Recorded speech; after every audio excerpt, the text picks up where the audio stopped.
கார்னரில் இன்றைக்கி ரவா அடை பண்ண போகிறோம். இட்லி தோசைக்கு மாவு இல்லைன்னா யோசிக்க வேண்டியதில்லை. வீட்டில் உள்ள ரவை கோதுமை மாவை வச்சு உடனடியாக இந்த அடையை செஞ்சிடலாம். இப்போ இந்த டேஸ்டான அடையை எப்படி பண்ணுறதுன்னு பார்க்கலாம். இது வரைக்கும் நம்ம சேனலை சப்ஸ்கிரைப் பண்ணாதவங்க சப்ஸ்கிரைப் பண்ணிவிட்டு பக்கத்தில் உள்ள பெல் பட்டனையும் கிளிக் பண்ணிக்கோங்க. இந்த பாத்திரத்தில் 1 கப் ரவை, வறுத்த ரவை வறுக்காத ரவை எது வேணாலும் சேர்த்துக்கலாம்.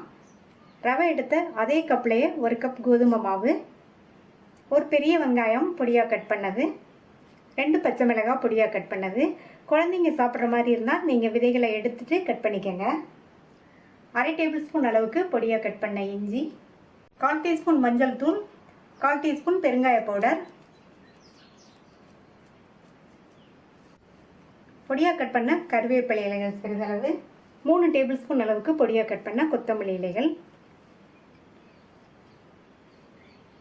இதுக்கு தேவையான அளவு உப்பு, ரவை எடுத்த கப்பில் 3/4 கப் அளவுக்கு தயிர். இப்போ இது கூட கொஞ்சம் கொஞ்சமாக தண்ணி சேர்த்து அடமாவு பார்த்துக்கு பிசைஞ்சுக்கணும். தண்ணியை மொத்தமாக ஊற்றிடக்கூடாது. நம்ம தட்டி போடுற பக்குவத்துக்கு இருக்கணும்.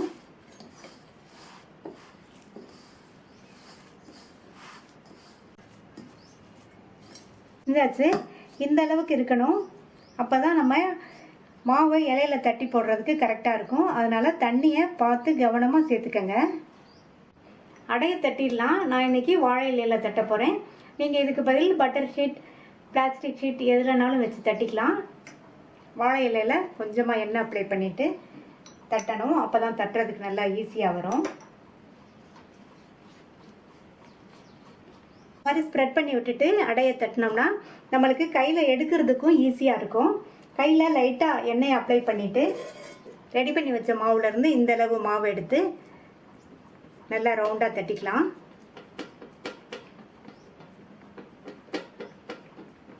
ரொம்ப தடிமனாக தட்டாதீங்க. சாப்பிடும்போது அடை ஹார்டாக இருக்கும்.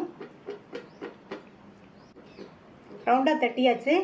இந்த திக்னஸ்க்கு இருக்கிற மாதிரி தட்டிக்கங்க. இப்போ தோசைக்கல்லில் போட்டு எடுத்துடலாம். தோசைக்கல் போட்டு நல்லா சூடாகிடுச்சு. நல்லா சூடானதுக்கப்புறமா நம்ம அடையை சேர்த்து போட்டு எடுக்கணும். இதில் 1 ஸ்பூன் போல் எண்ணெய் விட்டுட்டு நல்லா ஸ்ப்ரெட் பண்ணி விட்டுட்டு தட்டி வச்ச அடையை தோசைக்கல்லில் சேர்த்துடலாம்.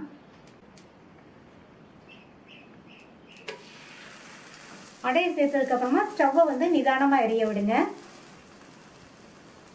இப்போ மேலேயும் கொஞ்சமாக எண்ணெய் விட்டுட்டு உடனே திருப்பி விட வேண்டாம். அந்த சைடு பாதி அளவுக்கு வேகணும். அதுக்கப்புறம் தான் திருப்பி போடணும். அந்த சைடு பாதி அளவுக்கு வெந்திருக்கு. பரட்டி போட்டுக்கலாம். பரட்டி போட்டுட்டு இந்த மாதிரி ப்ரெஸ் பண்ணி விட்டோம்னா அந்த சைடும் நல்லா வேகமாக வேகும். நான் இன்றைக்கி எண்ணெய் விட்டு இந்த அடையை பண்ணுறேன். நீங்கள் விருப்பப்பட்டீங்கன்னா நெய் விட்டும் செய்யலாம். அதுவும் டேஸ்ட்டாக இருக்கும். இப்போ பரட்டி போட்டுடலாம். இந்த மாதிரி பரட்டி போட்டு மேலே எல்லாம் இந்த மாதிரி லைட் கோல்டன் ப்ரௌனாக வரணும். அப்போ தான் அடை நல்லா வெந்து சாப்பிட்றதுக்கு நல்லா டேஸ்ட்டாக இருக்கும். 2 பக்கமுமே நல்லா வெந்துருச்சு. கோல்டன் ப்ரௌனாக வந்துருச்சு. இப்போ எடுத்துடலாம்.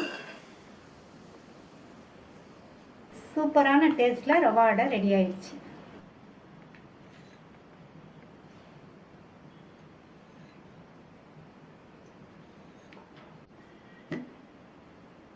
இந்த ரவா அடையை நீங்களும் ஒரு தடவை ட்ரை பண்ணி பார்த்துட்டு உங்கள் கமெண்ட்ஸை சொல்லுங்கள். தேங்க்யூ.